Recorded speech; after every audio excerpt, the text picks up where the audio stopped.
Hello, I'm Dr. Franklin Solers. I'd like to welcome you to Transformation and Transcendence Roundtable podcast. We're going to discuss things spiritual, psychological, mystical. We're going to combine psychotherapy and psychological concepts since have all been trained as therapists, but all walk a spiritual path. We're going to combine all these elements and help with inspiration and guidance and coaching and support for each of you's spiritual growth. That's the intention. So we'll rely on case material. We'll rely on ancient wisdom as well as psychological awareness, depth psychology, Jungian psychology, Bionian psychology, different kinds of depth psychology that can be of help to you. So thanks for joining us, and we hope you enjoy the journey, and we hope to be of service to you and help you in your growth. That's our mission. So thank you, and here we go.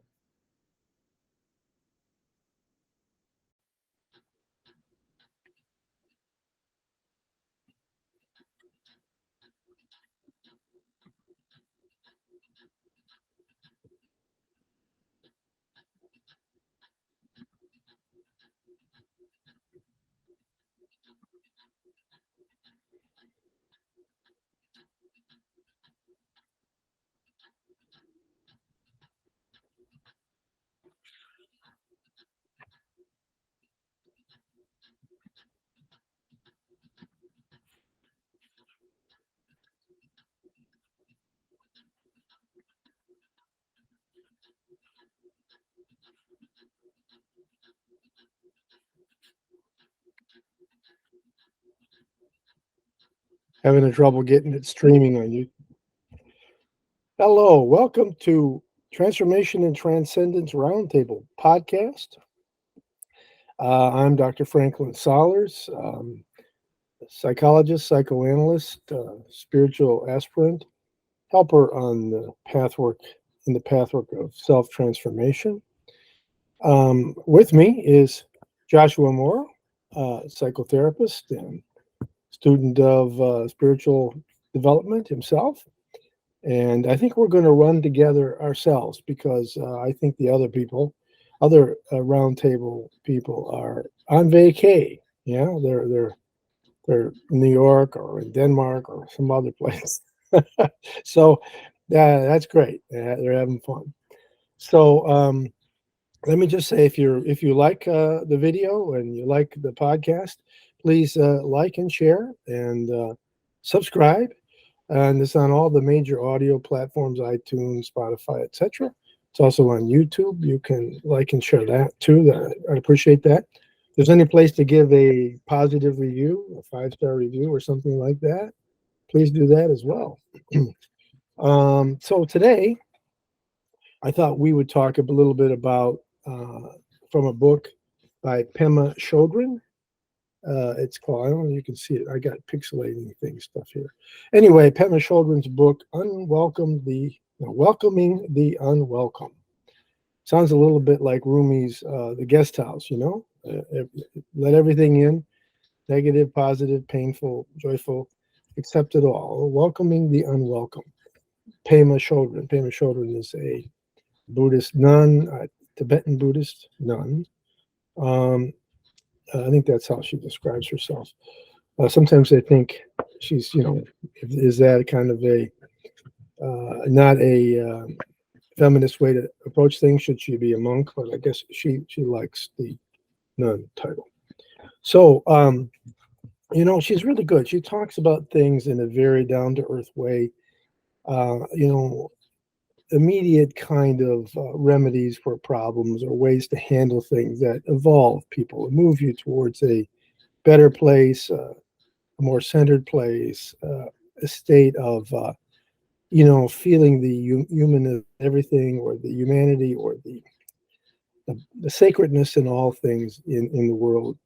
The way she talks in her books, it's a source manual for just how to do that. She talks about her own experiences and her own work, and So anyway, I think it's quite good. I don't think she'll mind me taking a couple paragraphs because I'm actually promoting her book. I haven't asked her, but I think she'll be fine with it. Then I thought I would take a little bit from our book, Food for Thought, Psyche, Spirit, and Soul, which might complement that work too that I'm going to read today.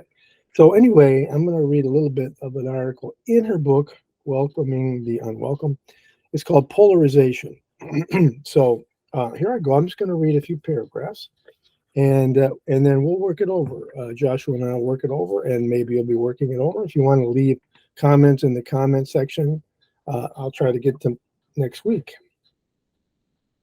Okay, she's talking about overcoming polarization. Polarization is at its most problematic when we dehumanize people, when we forget that the people we judge, criticize, and disagree with are actually as fully human as we are.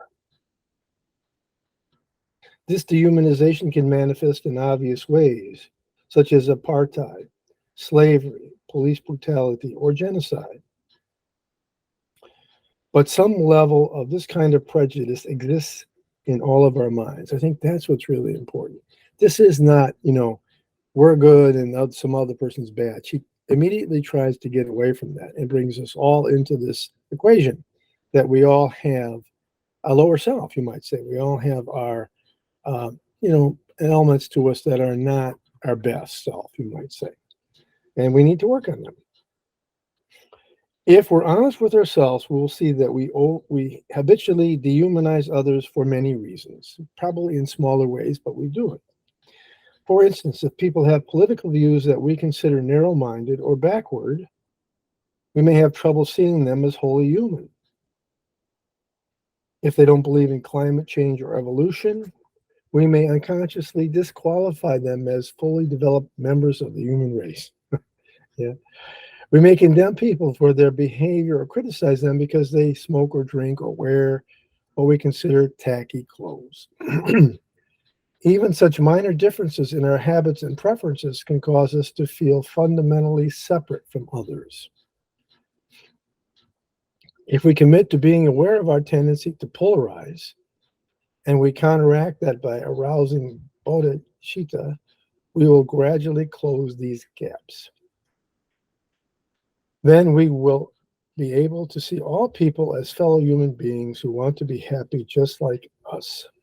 This covers not just climate change deniers and people who smoke, but even those who ruthlessly and callously bring suffering to others, such as perpetrators of hate crimes, greedy heads of corporations, sexual predators, and criminals who prey on elderly. There's a practice, she says, I like to call just like me. You go to a public place and sit there and look around. Traffic jams are very good for this. You zero in on one person and say to yourself such as, just like me. This person doesn't want to feel uncomfortable, just like me. This person loses it sometimes, just like me. This person doesn't want to be disliked, just like me. This person wants to have friends and intimacy, just like me. We can't presume to know exactly what someone else is feeling and thinking, but we do know a lot about each other. We know that people want to be cared about and don't want to be hated. We know that most of us are hard on ourselves, that we often get emotionally triggered, but that we want to help in some way. We know that. At the most basic level, every living being desires happiness and doesn't want to suffer. If we view others from the standpoint of just like me, we have a strong basis to connect with them. Even in situations where it seems most natural and reasonable to be polarized, even when extreme religious groups behead or racist gunman murders people praying in a church, there is room to feel our connection with the perpetrators rather than dehumanize them. Okay, so she goes from I'll stop there for a minute at least. She goes from the very small things like you're judging, prejudiced, you're critical of other people, to people that are really violent, and can you keep a sense of their humanity even when they're violent or aggressive, perpetrators of crimes, that kind of thing. Now, important thing here is, I think, is that she feels that in doing this, you maintain your compassion and your I thou-ness, as Martin Buber might say, your sense of their humanity. You can find a way to be helpful. You can find a way to see through the polarization, the paranoid position of, the world is horrible and I have to fight everybody all the time, rather that we're all in the same club, the same team. Even people who are violent share a common humanity with us. She'll go on to even talk about, animals and plants and spiders, the concern for them and how you treat something like a spider with, you don't just necessarily squash it, right? You might pick it up and throw it out. That the spider doesn't want to be killed either. The spider has not humanity, but it has consciousness and sentience in some level, that it doesn't want to be just killed categorically just because it exists, right? Now, sometimes I think you have to kill a spider if it's dangerous or something, but I'm not saying, I don't know if she goes there, but if you can, sometimes the best thing to do is throw the thing out, right? You might feel better about yourself doing such an act. Sometimes I see like a worm on a sidewalk. I see it there. I say, well, people think I'm silly. Pick the worm up and throw it to the side in the grass where it can get some watering. But I do it often, unless there's too many. I can't go around picking all the worms up after a big rain. But if it's right there, sometimes I'll pick it up and throw it in the grass. And I think, well, people think I'm silly. They think I'm silly, but that's just kind of what I do at times, right? So anyway, I'm like her. I lose it sometimes. I get mad sometimes. I do things I shouldn't do. But when I'm coming from the better place, the least polarized place, that's where I go, and that's how I try to operate. And as we do this, as we try to fight this polarization, it reminds me. Well, I'll stop. I won't go there. That's a sidebar. I'll go back there later. It reminds me of this idea that we create duality by our paranoid position, by fighting and having this warring attitude with others in life all the time. We got to be better. We got to win. We got to conquer. They're bad. I got to beat them out on something. Blah blah blah. Or just being disinterested, uncaring, and predatory in some ways. Not, and maybe not gigantically, but in small ways.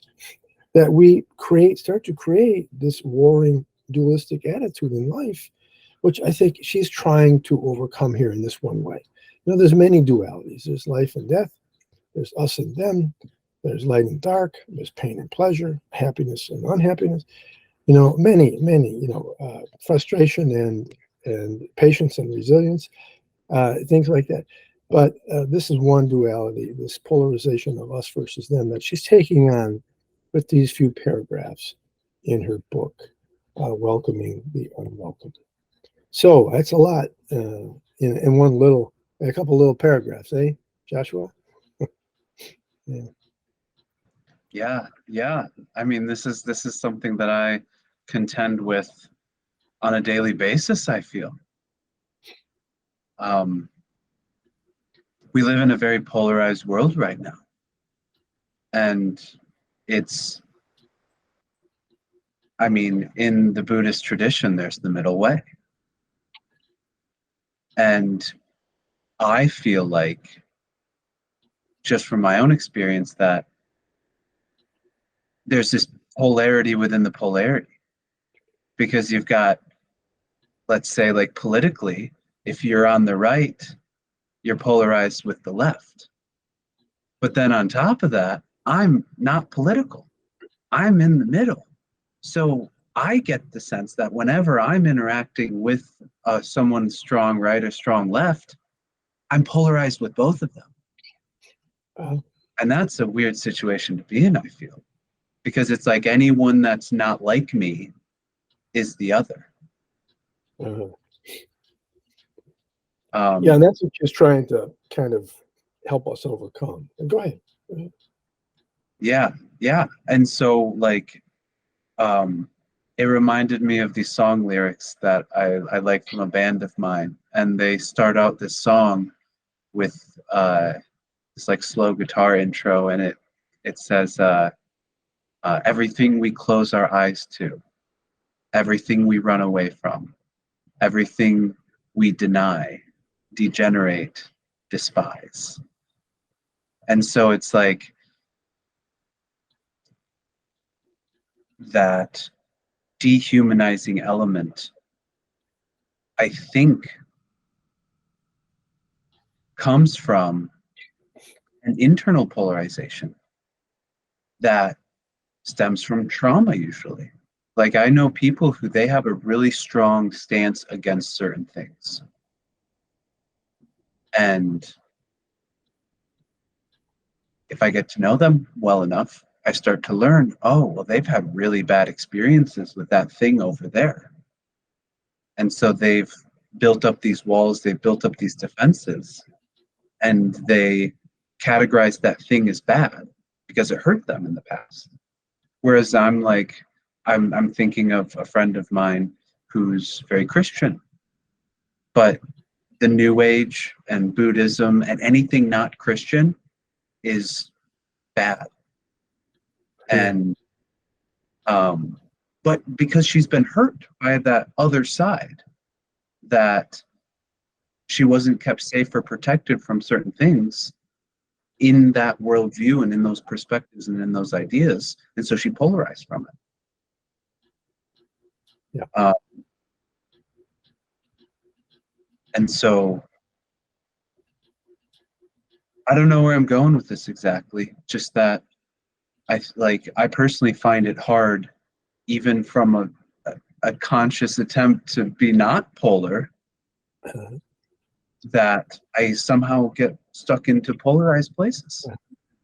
Well, I think, yeah, it's very tricky. It's very tricky. I don't think she's saying, I don't think you're saying this either, but I don't think it means you can't have a difference of opinion. I mean, your core values may be different. I mean, maybe if you're on the right, your core values are different than the left. I'm on the left more. My core values are probably different. But I think what she's saying is you don't have to demonize the person. Like you're saying, you find the humanity in them, and that they're probably, their position is explained by their injuries, by their history in some level, maybe by their free will too, but there's many factors that go into it. And everybody has a right to have their point of view. Now, it doesn't mean sometimes we have to, you might say, use our positive aggression and really stand up for things and speak our voice, and it may compete with theirs. Even then, we don't have to lose our sense of humanity for them, if that makes sense. It just doesn't. I know that's a tricky thing. How do you do that? Well, you can feel, like you care. This is a strange situation. You can feel like you care about somebody, even if you're verbally sparring with them about a value, about a core issue, about something you think is really important, and you're fighting for the truth of that position without saying you're a bad person. It's ad hominem abusive attack is in logic, without attacking the person, without even feeling that way as best you can, right? That's one of the things she's saying there, right? She's saying there. So, and I know I fall into that. I just think sometimes that person's a bad person, and I'm a bad person sometimes too. So, right? I'm mostly a good person, but I got bad at times, bad moments. So maybe they are at times, but it doesn't make them a thoroughly bad person, right? And maybe even their position may not be bad in the sense it may not be a healthy or it may not be a helpful position to a lot of people, but it doesn't make them a thoroughly bad person. You can be sort of like have a bad idea that's not a healthy idea. It doesn't make you a bad person, if that makes sense, right? That we have to see the core humanity in everybody, which I think is also another thing she's saying with this depolarization. She doesn't use that word I'm using, but if you try to depolarize, you're trying to focus on the universal self, not on the ego, not on my separate position in the world battling yours, but the universal self grasps and is this common humanity. It is a sense of I am you and you are me, and we're one. We're this unitive consciousness. And if we're fighting, we should be fighting for the truth, not each other in an absolute way, just that we're going around stuff to try to work stuff out, process stuff, right? and that the goal would be to find some unity ultimately, right? And some progression towards what would be helpful.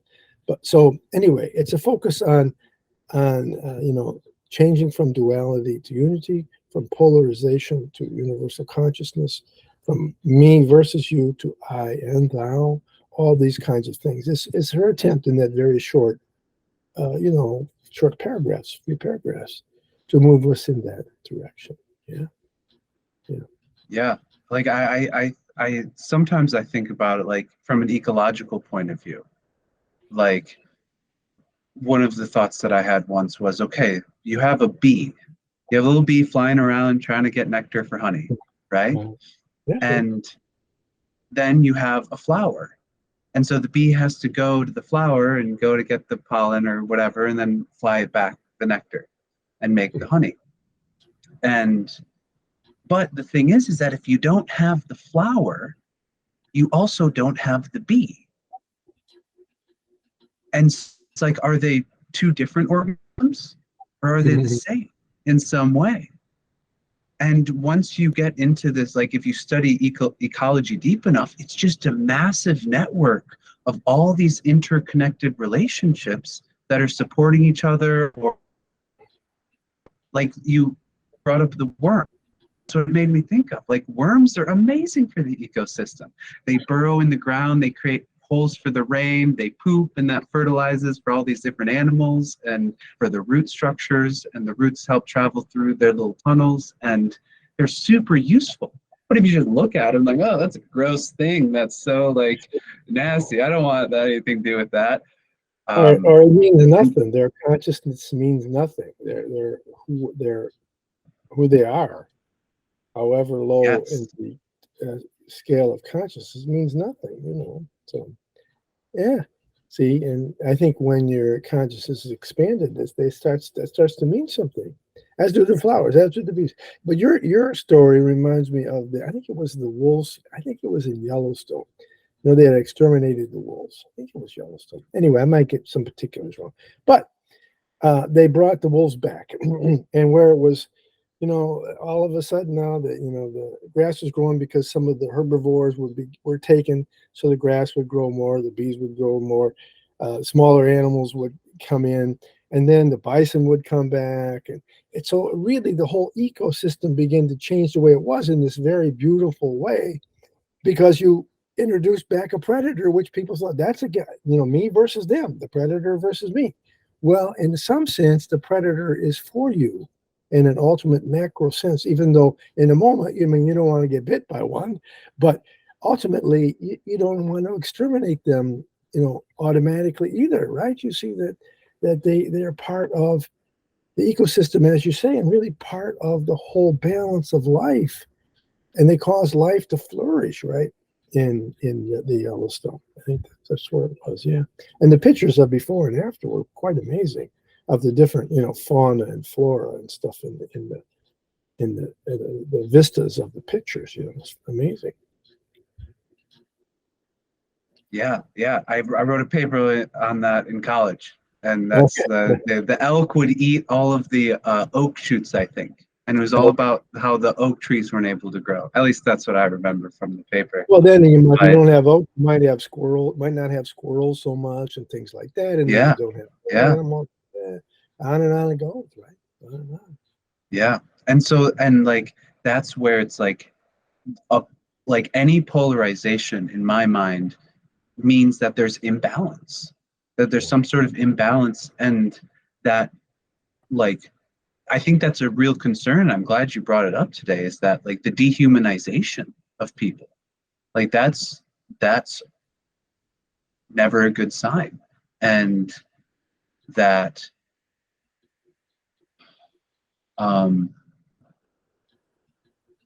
that when we're able to look at things that we don't understand or that we don't agree with, but still see that there is that core self that is good, and that this humanity, this person is that they're serving a role in the ecosystem, the human ecosystem. They're trying to, like, I think I go to like the self-actualization of Maslow, and that everyone has this capacity to self-actualize, and everyone's trying to do that. Yeah. And so if we can see that everyone's just trying to flourish and to grow into their best self, even if they're not, or if they're confused about it, perhaps, that they're still trying. At least some part of them is still trying, and there's still value in them. They're like everyone has a purpose to serve in the human ecosystem. Yeah. Yes. Yes. Yes. It makes me think too of this idea. How's I going to say it? That when you have negative people, negative things come in your life, even that has the purpose, because it's as you said earlier, it's an outpicturing of your own inner conflict, right? So if you've created a world where you have, you're fighting with the other side, or people, and I see this a lot of times with bullying. People who get bullied a lot of times have covert kinds of, not all, I'm not trying to, I don't want to paint all victims as bad or anything like that, but a lot of times people don't see sometimes the things they do that provoke negativity towards them. All they see is the reaction. And the reaction is often the medicine you need if you're conscious to try to take a look. What are you doing? I mean, are you subtly being, just kind of rejective, disinterested, critical, laughing at them, looking at them sideways? Are you whatever you might be doing? And maybe that's a bad example, but you just know. I know when something comes my way, there's a lesson to be learned. And every kind of injury is medicine if you find out what you're doing. Now, people may think that's a radically strange idea, but I think if you approach life that way, you develop resilience, right? And you learn from your things, like a business failure, for example. You can blame it on somebody else. You can blame it on the market. You can blame it on lots of things, right? The other people have better marketing, and they're not as good as me, but whatever. But if you learn from it and you take it and you find out what you really could be doing better, more effectively, that kind of thing, you grow, right? If you stay on your pity pot and just say, woe is me, the world is bad, it treated me bad, you're going to stay stuck, right? And you're going to get depressed. So things that come our way, negative things that come our way, instead of being polarized, say they're bad, I'm good. It's like, okay, is there something in me that's drawing this? Is there something in me I need to learn? Yeah. And see, I think when you get to deeper levels of self-realization, this is, again, my strong opinion. A lot of people will have a hard time with this. I don't think you will, but interpersonal conflict is a reflection of intrapsychic conflict. That makes sense. It's a battle in ourselves. If we're battling between good and bad in ourselves, and if this fails, if we don't carry the day this way, if we don't get our way, people don't believe like us, then something terrible is going to happen. And you got to fight them, then you got to beat them up, and you got to make them feel bad about themselves so they change your mind. You're polarized. You're creating the situation that they're afraid of, right? That they're afraid of too, right? That you're going to attack them, you're going to humiliate them, you're going to take stuff away from them. You're even going to kill them psychologically or physically, maybe both. Sometimes it gets to that level. That's what they feel, right? And so you're part of that problem, right? Rather than how do you work your way out of that? Well, it's by seeing the humanity in them, trying to feel it, trying to find the common ground. Doesn't mean you can't have your position. But again, you don't have to attack them. Try to punish them for their difference. Try to humiliate them for their difference. Try to demonize them for their difference. That's probably not going to be helpful. Almost every case is not going to be helpful, right? Yeah. So we're going around the loop. But sometimes I think these things are, what do you call it, like dialectical. As you go around the loops a few times, things become a little clearer, the edges become clearer, and new insights happen. So some of the talking in the circle is really a spiral. We're kind of exploring things a little deeper. Yeah. I and those those edges are important. Like the subtle, because there's like, yeah, just the nuances. Like the devil's in the details. Mhm. And because I'm thinking about my relationships, and I guess I'm inherently lean a little bit more self-referentially, but um,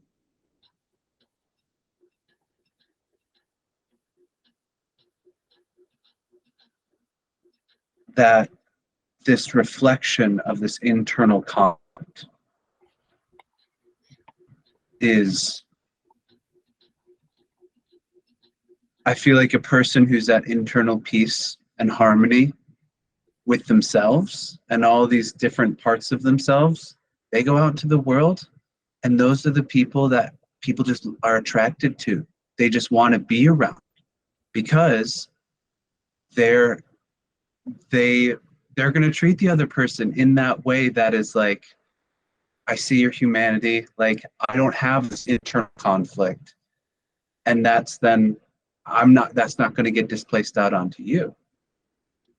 um but at the same time, then I see like one of the things that was coming to my mind is that like it's especially difficult, like one of these like nuances for me is that it's especially difficult for me interacting with the people who have this part of them that has this internal hatred, that they don't even recognize their own humanity sometimes, that this part of them sees themselves as less than human. And so then when that is living internally, that gets reflected outwards too, onto other people in like in a form of a projection. So that Yeah. like I'm not going to look at myself as less than human, even though some part of me feels that way because of whatever experiences happened to me, other people making me feel that way. So I'm just going to it's like the identification with the aggressor type of thing. Yeah, and sometimes the people who feel less than human or feel really bad, that's a shame response, right? That we might categorize that as, they feel ashamed of themselves, bad about themselves. They don't feel that they're valuable, etc. But sometimes what happens then is that gets repressed and they have an inflated idea about themselves. Why? Because they figure they want to be what their inflated idea of themselves is, and they really can't be that. So then there's a real split in them, and that we feel that too sometimes. Where they want to, rise up and kind of like, hey, look at me, I'm so special, I do this, you don't do that. And they provoke this kind of whatever kind of resentment, because at least if you're not aware of your own stuff in that, you feel it because they feel they have to be better than the next person all the time. We're all guilty of this to degrees, but some people operate this way a lot, and that's a problem. I mean, you recognize that as different than somebody who really recognizes your humanity and isn't always fighting with you for first place, or doesn't have to have their way carry the conversation all the time, or they can be wrong sometimes, or all these kind of things that make them more human, right? Not inflated, not elevated, right? That kind of thing. So that's a really important element too. Yeah, but then like I totally agree. I think that like that ego inflation, that internal polarization, that is one of the adaptations that people can make to shame, very common one, and that usually then makes other people feel shame. But then I look at like my own life, and I've got some of that in me, I'm sure. I've had it in the past, but I also have this side of me that's like, well, I want to, like, I don't necessarily want to be better than other people, but I would like to be good and excellent, even, and be like a model or an example or something that is like worth like aspiring towards. But then being that way can then get other people to think, oh, he's just trying to look this way to impress people because they have their own internal shame response. And so it's like, how do you differentiate between someone trying to be really good at something and someone with just an inflated ego? See, I think you can really feel it in most cases, especially if you're a little kind of self-aware, at least somewhat self-aware.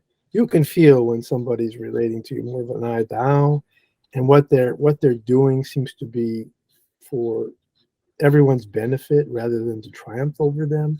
I think there's a different feeling in the air, you might say, between the two.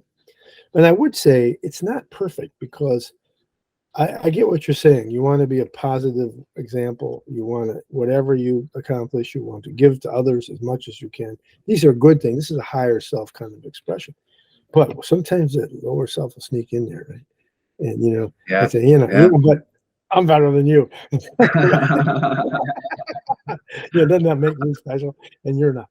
So it sneaks in, and I think we got to be just, and all we can do. That's the guest house, right? The mind is. You acknowledge it. You say, okay, there it is.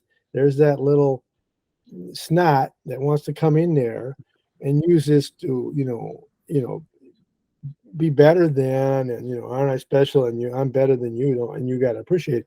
That's bullshit. But we feel that way sometimes. You just acknowledge it. There I go. There's a little snot in me. Something like that, right? Without beating yourself up too bad. Just let it be, let it go. I wish I wasn't that way all the time. Sometimes it comes, okay, I'm human, right? Yeah.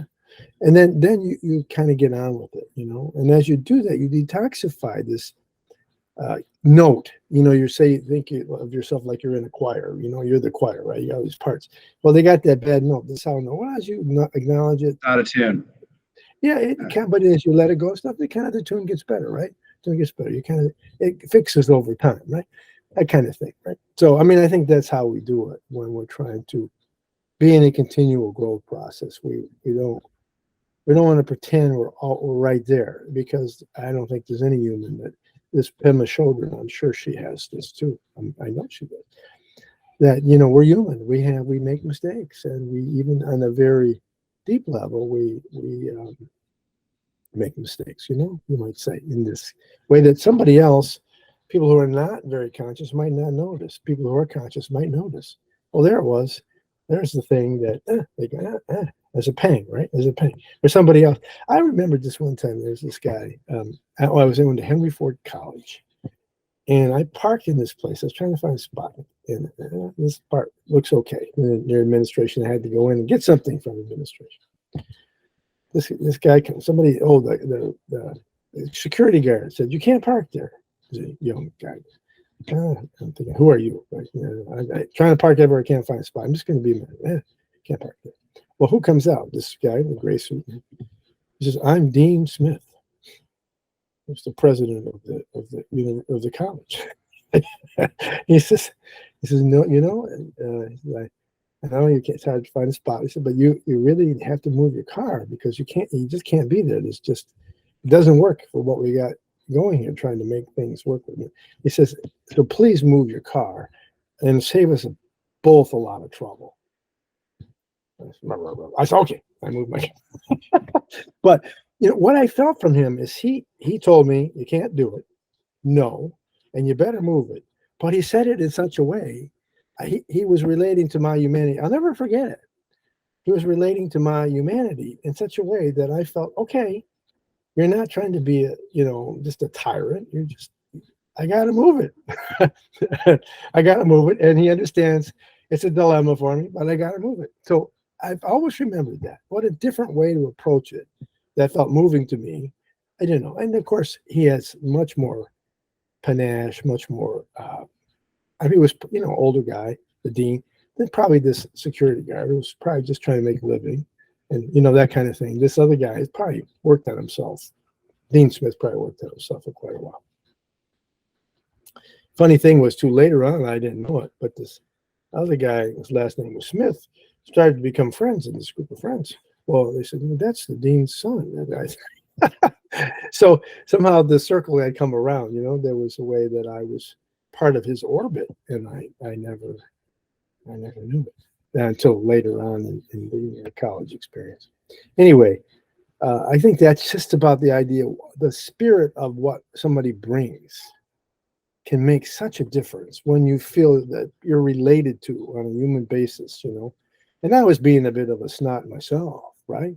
Yeah, really. I shouldn't have been so snotty about the thing, but I didn't know what to do. I got snotty. But anyway, it was very powerful. As evidenced by the fact that that was 50 years ago, and I'll never forget it. Yeah. Yeah. Wow. Good Yeah. old Dean Smith. Yeah. Yeah. Yeah. Well, that is then I always take it to the practical way. It's like, okay, well then how do we like set out techniques to cultivate that? Or like how do we keep in mind when interacting with someone in the right way that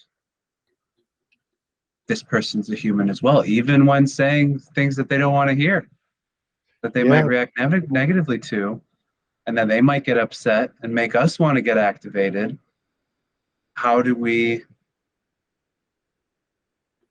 what tools, like what psycho technologies, to put it in a weird word, do we have to keep that in mind whenever we're having these interactions, whenever we even alone and just thinking about stuff,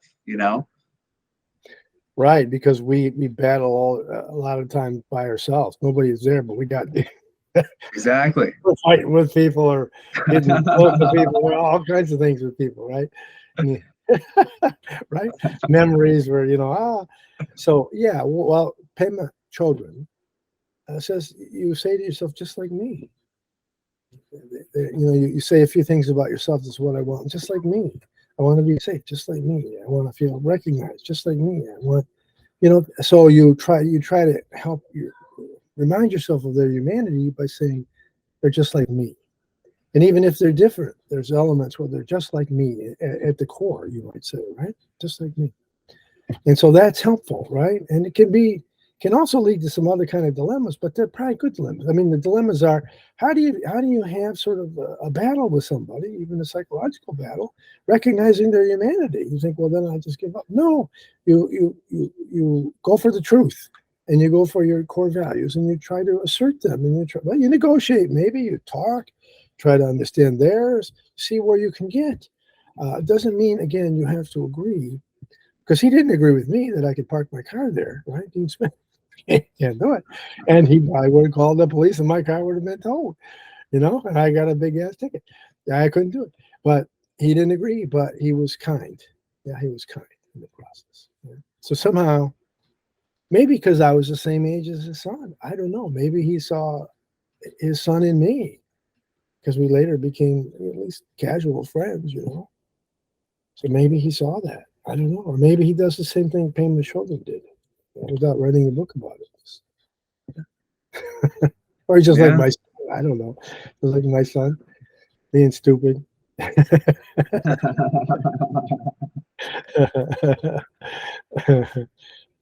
So that's a good one, I think, just like me. Remind yourself of their wounds, I think, their trauma. Sometimes if you know them, where they came from. Uh, I'm not even saying I'm great at it because I read her book. I said, boy, I could do a lot more with this. But I do know, I have worked on what I would call the desire to punish. In other words, it's not just that you're wrong, and I get to punish you for that. You're an asshole, you're stupid, and get to be mean to you because if you're wrong, the person should get to be mean to you. Just like I think if I'm wrong, people should be mean to me. I thought, well, that's not right either. You don't have to be mean to somebody because they're wrong. They got a different point. So I've worked on that for a while with pretty good success. Like, no, it doesn't. It's not good.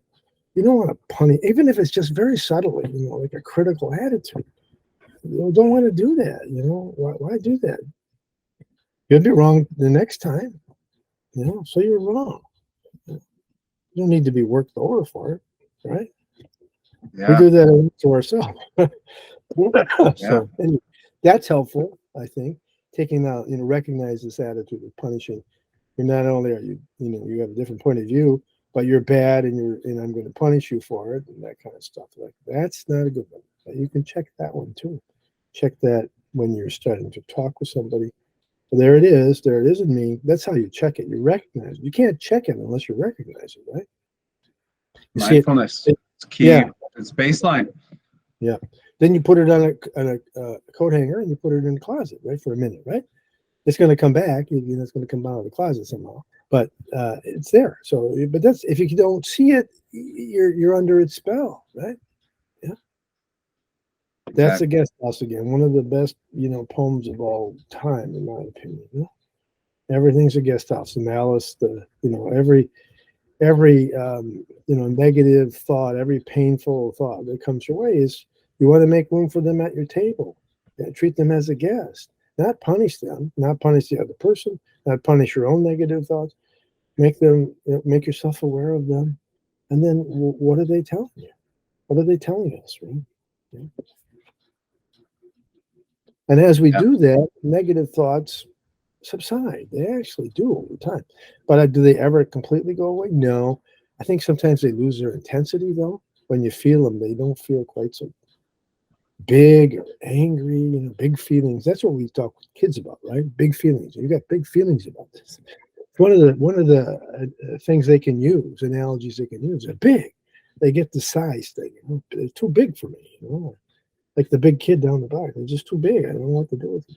Trying to make them small. Yeah. And you do that by listening. That's what I find. Like you suppressing emotions only makes them get bigger. Like it's an impossible strategy to endlessly suppress emotions. Yeah. Okay, well, it looks like we gotta go. It's been fun. It always is fun, isn't it? It's always fun. Yeah. Okay, so if you'd like to work with Joshua as a life coach, you can find him online. Joshua Morrow, MA, psychotherapy, Michigan. Morrow, Morrow, right? That's right. Yeah, and there's also you can tune into the podcast again in the future, and don't forget the book. I think we'll talk about psyche, food for thought, psyche, spirit, and soul next time because we didn't get around to it. We don't have enough time to get going. Anyway, we'll take this discussion a little further with our book, Food for Thought. Okay, so thanks everybody. I'll see you next week. Take care, Joshua. See you.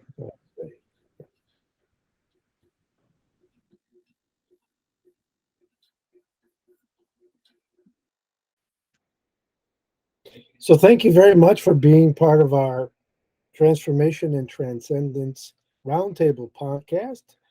We'll be having this podcast every Thursday at 12 noon, but then it will be uploaded where you can be able to find it on any podcast platform that you have, Apple, Spotify, etc. And it should be will be on YouTube as well. So thanks for joining us, and we hope it's been helpful in your spiritual and emotional growth, and that you've gleaned a little bit of